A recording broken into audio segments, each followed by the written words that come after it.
Manni maree magaalaa Finfinnee yaa'ii idilee tokkoffaa bara hojii shanaffaa taa'een magaalaa Finfinnee keessatti qaala'insa jireenyaa to'achuu fi hojii lammiilee galii gadaanaa qaban fayyadamoo taasisuuf hojjetameen jiraattonni magaalichaa fayyadamoo ta'aa jiraachuu miseensonni mana marichaa dubbataniiru. Ta'us daballii gatii meeshaalee iddoo tokko tokkotti mudatu irratti xiyyeeffannoon hojjetamuu akka qabu miseensonni mana maree kunneen kaasaniiru. ከኑሮ ውድነት ለማሻሻል የከተማ መስተዳድር qaala'insa jireenyaa fooyyessuuf mootummaaf bulchiinsi magaalaa hojii bal'aa hojjechaa jira.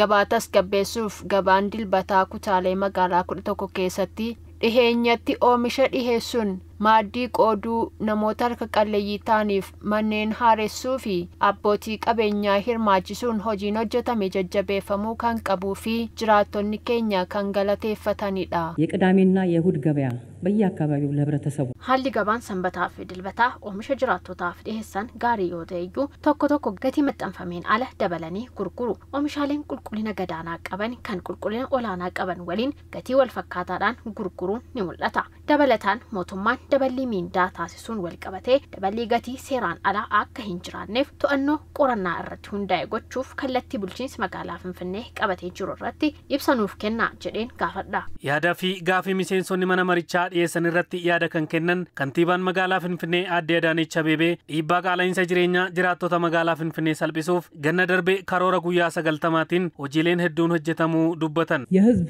የኑሮ ጫናን ለማቃለል የክረምቱም የበዓላት ተጽዕኖም ህዝቡን እንዳይጎዳ dhiibbaa qaala'insa jireenyaa jiraattota keenyaa salphisuuf ganniif ayyaanonni lammiilee akka hin mineef karoora guyyaa 90tiin karoorfannee hojjechaa turre.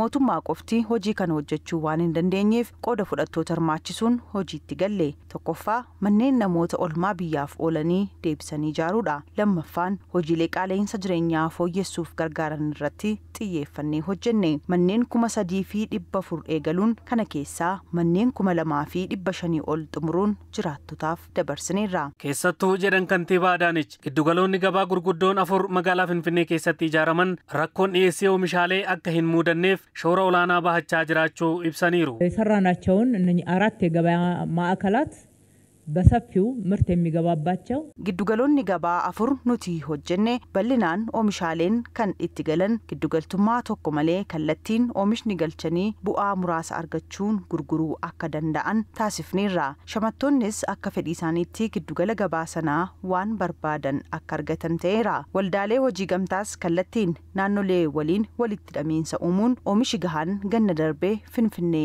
akka seenu taasifameera. Jiraattota magaalaa Finfinnee galii gadaanaa qaban 500 ta'aniif maaddiin qoodamuu kan dubbatan kantiibaan magaalaa Finfinnee Aadde Adaanech Abeebee kana boodas hanqinoota naannoo gabaatti mudatan ilaaluun fooyyessuuf ni hojjetamaa jedhan. 500,000 ያክል የከተማችን ነዋሪዎች ዝቅተኛ ገቢ ያላቸው jiraattota magaalaa keenyaa galii gadaanaa qaban 500 ta'an dhiibbaa gannaatiin miidhamoo ta'uu jedhamanii kan adda bahan galii tokkoyyuu kan hin qabne itti dabaluun ganna bara haaraa ayyaana gubaa irreechaa ka'umsa godhachuun maaddii qoodaa turree jirra. Oomishaaleen baazaarii irratti dhiyaatanis qaala'insa jireenyaa fooyyessuu keessatti gahee qabu. Kana boodas hanqinoota naannoo gabaatti mudatan ilaaluun fooyyessuu qabna.